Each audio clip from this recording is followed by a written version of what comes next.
মধ্যপ্রাচ্যে চলমান যুদ্ধ এবং পারস্য উপসাগরীয় অঞ্চলে অস্থিতিশীলতার প্রভাবে টালমাটাল বিশ্ব অর্থনীতি। যুদ্ধে ক্ষতিগ্রস্ত দেশগুলোকে সংকট মোকাবেলায় আগামী 15 মাসে 80 থেকে 100 বিলিয়ন ডলার পর্যন্ত তহবিল দেওয়ার কথা জানিয়েছে বিশ্বব্যাংক।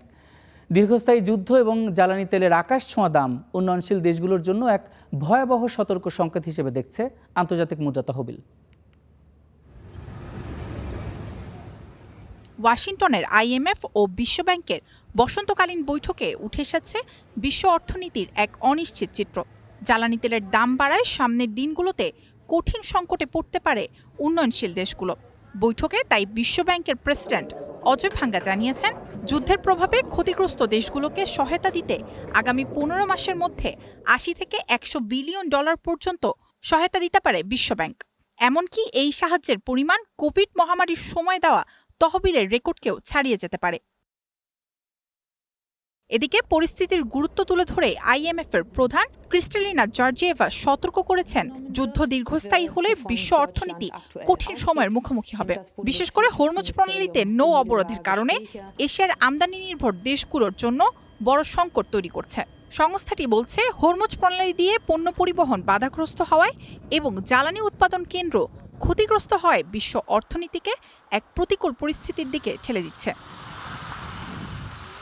আইএমএফের প্রধান অর্থনীতিবিদ পিয়েরে অলিভের জানান, সংঘাতের ফলে জ্বালানি ও খাদ্যের দাম বাড়তে থাকায় আফ্রিকা ও নিম্ন আয়ের দেশগুলো সবচেয়ে বেশি ঝুঁকিতে রয়েছে।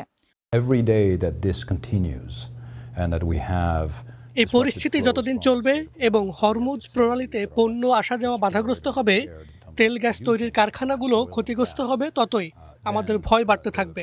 আমরা এখনো মনে করছি যে পরিস্থিতি নিয়ন্ত্রণের বাইরে যায়নি। গত কয়েকদিনের যুদ্ধবিরতি ও শান্তি আলোচনার বিষয়গুলো আমরা খেয়াল রাখছি, কিন্তু যত দিন যাচ্ছে কোনো সমাধান আসছে না, ফলে জ্বালানি সংকটও বাড়ছে।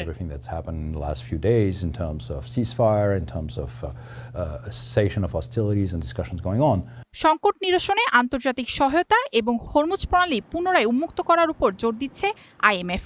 তবে শান্তির আলোচনা বারবার ব্যর্থ হওয়া এবং সাগরে সামরিক তৎপরতা বাড়তে থাকায় বিশ্ববাজারের স্থিতিশীলতা এখন চরম অনিশ্চয়তার মুখে। বিশ্ব অর্থনীতির এই দুর্যোগপূর্ণ অবস্থা কাটাতে দ্রুত যুদ্ধবিরতি বা যুদ্ধ বন্ধের কার্যকর বৈশ্বিক কোনো পদক্ষেপের বিকল্প নেই বলে মনে করছেন বিশেষজ্ঞরা। মায়াশিকা রহমান, স্টার নিউজ।